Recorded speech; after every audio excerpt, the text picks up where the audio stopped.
All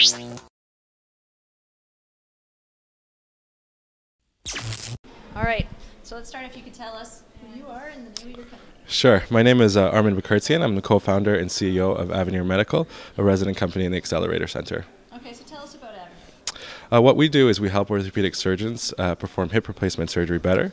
So basically what we do is we give them the tools they need to do the surgery more accurately and improve patient outcomes. Well, we provide a device that helps the surgeon align implants when they put them into the body. What they do today is they do the alignment by eye, which is very crude, and they make mistakes because of it. So what we do is we help them, we give them proper tools they need to put the implants in properly the first time. It's called Pelvicist. It was actually a fourth-year design project at the University of Waterloo. My co-founders and I were classmates at the University of Waterloo in mechatronics engineering, and in our fourth year we were tasked with doing a fourth-year design project. We decided to do something in health, in medical devices, and we landed on this project and have been going with it ever since. So what made you think that you could actually take a school project and turn this into a viable business? Well, we weren't actually sure about that at the beginning. I think every entrepreneur is a little bit hesitant at the beginning to get off the ground, especially if you're right out of school. So really what gave us the opportunity was the OCE Discovery competition. We entered the Next Top Entrepreneur competition and ended up winning. And that really gave us the opportunity to meet with a lot of orthopedic surgeons who, really gave us the confidence we needed to pursue this device and pursue this company full time. So where are you in terms of your development right now? We're still in development of the product. We're a pre-revenue company, very early stage startup company. So we are in product development, and hopefully in a year or so we'll have something that we can test. So how many people do you have working with you at the moment, and where do you get your funding? We have 4 full-time employees with us now, a couple of contractors and some part-time students.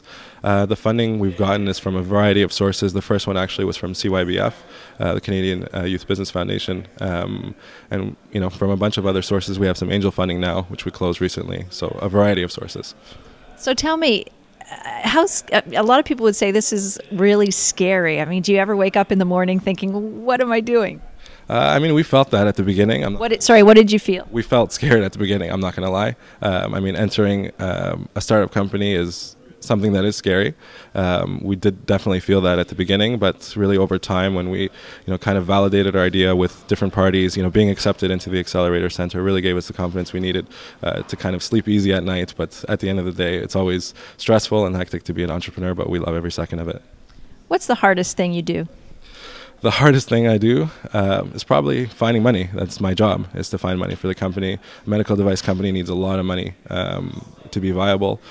So that's my biggest challenge, is finding money. Tell me your pitch. My pitch. Well, my elevator pitch, I gave you part of it at the beginning. So again, what we do is we help orthopedic surgeons align implants during total hip replacement surgery. This is a pain today for a lot of stakeholders, patients. Obviously, if their implants are not put in properly, they have to go in and have another surgery, which is very painful for them. It's very costly for the healthcare system, and it hurts surgeon reputations. So tell me, before you decided to get into this, did you think you wanted to be an entrepreneur? Had you ever thought of that before? Actually, I hadn't thought of it at all. You never thought of? I had not thought of entrepreneurship as a career path for me at all at the beginning. It was never brought up in school when we were in undergrad or even during my master's. It was never in the back of my mind to become an entrepreneur. But it's something that we fell into, and we've been loving every second of it. So for would-be entrepreneurs, what you now know in terms of hindsight, what would you, if you had to give some kind of advice or recommendations for an organization like Startup Canada, what are the kinds of supports that we could offer, do you think, that would make the path of future entrepreneurs easier? Well, first, I would say encouraging entrepreneurship is one thing that is kind of lacking. Like I said before, we didn't really think of entrepreneurship as a viable career for any of the founders of our company. So I think, making that a possibility for students, for people that are in industry right now, is important, and giving them the support they need, whether it's financial or mentorship, I think is key in assisting entrepreneurs and really giving them the confidence they need to pursue their dreams and create a company, their own company that they can bring to something fruitful, hopefully one day.